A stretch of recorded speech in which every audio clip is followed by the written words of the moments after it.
So he was trying out lots of different random stuff, and he came across that.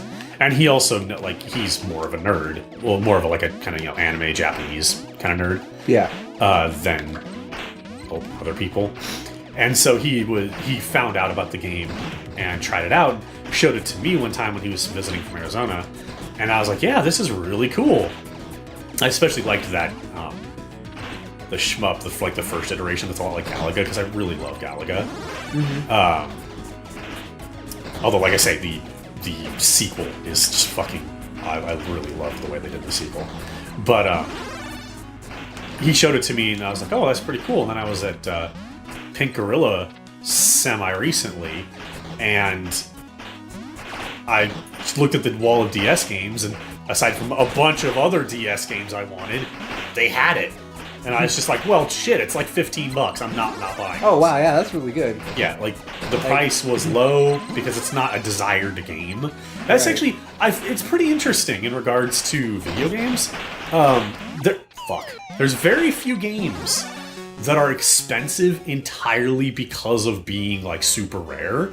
Games are expensive in gaming because of the desirability for them. Right, which goes up by being rare. Yes, that tends to help, but the rare game needs to be, like, a game people actually give a shit about. Right. Not just rare. Like, which is, like I said, one of the few games that where just being rare is the reason why it's so expensive, but it's not a game anyone gives a shit about playing, is that special edition... Oh god, I can't remember. It's considered the most expensive game ever. The, like, champion... Some random sports thing that was given away as a... They only made like 1,000 of it, and gave it away at special events, or whatever. It was the game played at the special event, actually. Like, that is rare entirely because there was so few of it made, and because of kind of, its history of being a special event only game. Yeah, well, I mean, nobody actually was given it, which was part of the... Yeah. That's the only reason that game is so expensive. Yeah. Not because people are like, oh man, I want to play that. Right. Well, it's desired because people didn't really have the opportunity to play that or own it at all. Well... See, the thing is, that's not really it being desired that way. It's a collector's item. Yeah. As opposed to, say, English Chrono Trigger, which is desirable as a game because people want to play it. Right. The Japanese version of Chrono Trigger can actually be found fairly easily. They've got a copy at VGE. I'm sorry, at half price. At Pink Gorilla! Half price Pink Gorilla. Fuck you! Era. Fuck you! God, there's too many fucking stores, and I'm going to a different one tomorrow. Man, there's too many game stores in this area, man. Oh, jeez. There are. A genuine complaint here. I'm getting a little sick of it. I can't ever say the correct store name immediately because I think of 5 others. Because then we have another castle. And there's another one I'm going to tomorrow that I can't even remember the name of. And it deals in Where's that at? I don't know. You don't know where it's at? I don't know. Don't ask. Okay. Jeez. I seriously do. Oh, now I'm just fucking dead.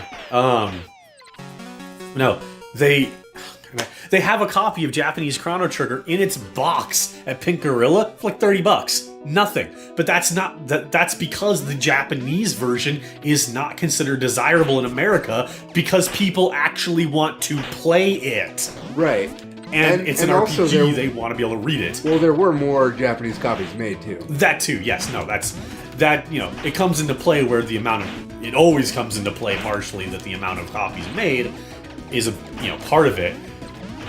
But at the same time, they made plenty of copies of most of the Mega Man games, and they're still rougher to find. Like, they're not necessarily super expensive or anything, but they're not $15. Whoa! Wasn't Mega Man X $15 today? No, it didn't have a price on it at all. Oh. None of those games were priced. They were still in the new Acquires box. Got it. But, yeah. But so, yeah, finding this for $15, the Retro Game Challenge, that is, didn't really surprise me all that much. I was just surprised that they had a copy at all. But they did, and that made me happy, and I bought it, and I'm currently working on it. That's one of 3 games I'm working on. Well, I recently beat Lightning Returns, which I liked. I recently played and beat the new Strider, which I liked. I didn't like it as much as I think most people that know me would have assumed I would, because it's one of those games that sort of like ticks all the Jason boxes. Like, this is something Jason should like because it's kind of retro style, but action-y, platformy, Metroidvania. It's like all the things I tend to like. But it's actually a little too Metroidvania. It doesn't do the open world thing the way the original Strider actually did it. Because the original... Oh, God. The original Oh, wow! Jeez. Oh, you were beating me in points, too. The original Strider actually used a pseudo-Metroidvania, or what we now know as Metroidvania kind of progression, where you could go to any area on the map whenever, but certain areas were blocked off to you until you progressed to a certain point narratively, or, well, in intended progression route. But in the original, it was because you would actually go, like, capture a bad guy, grill them for information, and they give you a key card or tell you where you could get a key card or something like that. In this one, it is straight up a Metroid game. You get color-coded weapons that unlock color-coded doors. It's actually kind of really unimaginative that way, where it's aping off of Metroid Prime so hard that it stops being kind of interesting in that way. The gameplay is not even remotely Metroid-esque, because Metroid-esque is... You're not really intended to run around like guns a-blazing all the time. It's a little bit more conservative than that, although Prime 3 butt-fucked that. It's one of the reasons I don't like Prime 3 all that much. But, it's all about just that fast, constant moving action and everything. Unfortunately, the game's actually pretty easy, and one of the... God, I hate that. That big buzzsaw. Yeah, I hate that too. Alright, stage switch. The game isn't very hard, and most of the actual parts of the game that get frustrating, they're only that. They're just frustrating. They're irritating. They're not challenging. It's lots of, oh, you need to platform your way through this section, like up this pipe or across this lava pool or something. And what's the challenge? The challenge isn't that you'll fall and die.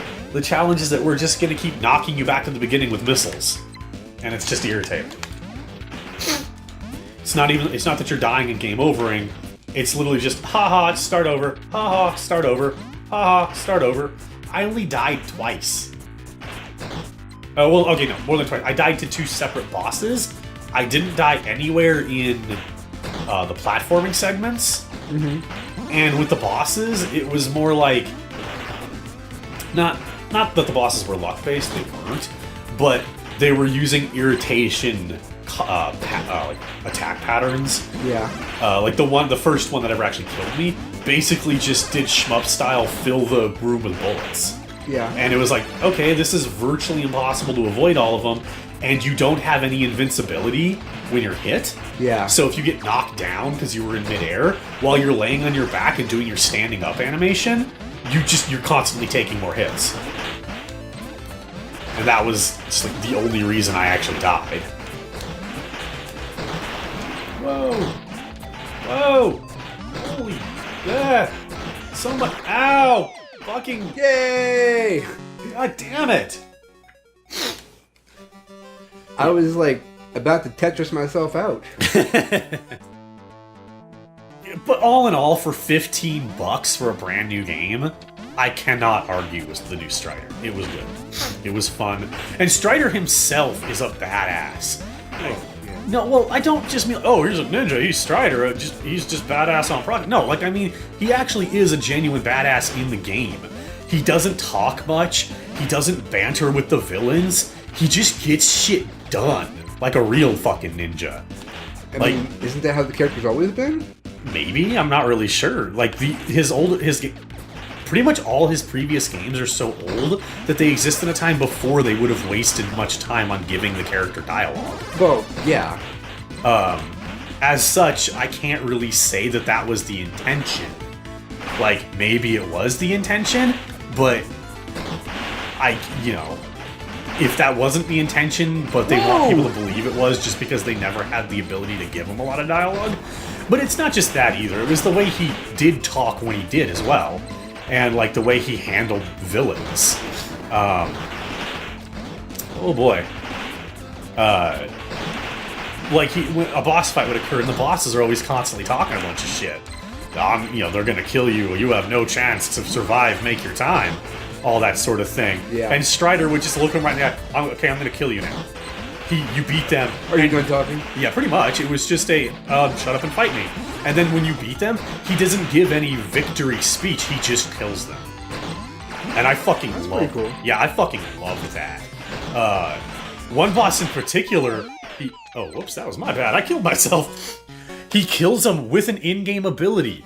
And perfectly honest, you so rarely see that in games where they remember, hey, the characters can do this in gameplay, so they can do it in a cutscene. Yeah. Like, so often characters, what they can do in a cutscene and what they can do in game just doesn't add up. Here, yeah. It was, you beat this boss's, like, giant mech tank thing, and the villain piloting it, he pops the, like, cockpit open, and he's like, you cannot win, you have only knife, I have gun! Fires it at Strider. Strider can reflect bullets. He just reflects the bullet back through the guy's head. That's it. He doesn't talk. Just slashes it back, and that's it. That's the end of the cutscene. It just goes back to gameplay, and you leave the room. That's cool. Yeah, I fucking loved it. You beat the last boss, and you're fighting him in, like, the upper atmosphere. You beat him, and Strider just stands on him having a staring contest as he rides his corpse back through the atmosphere. So there's a little Ninja Blade in there too, then? Well, I mean, it's nowhere... I wouldn't call it... Like, that is so subdued. As silly as it sounds, it is played in such a subdued and undertoned way that it's not really comparable to Ninja Blade, because Ninja Blade plays itself so over the top. Yeah. He's just... I mean, he's not saying anything. He's just standing there, arms crossed, just having a staring contest with the dude's face. Oh, yeah. We're also playing this right now because we couldn't play Ninja Blade. Yeah, it's installing or downloading. Yeah. And then it needs to install.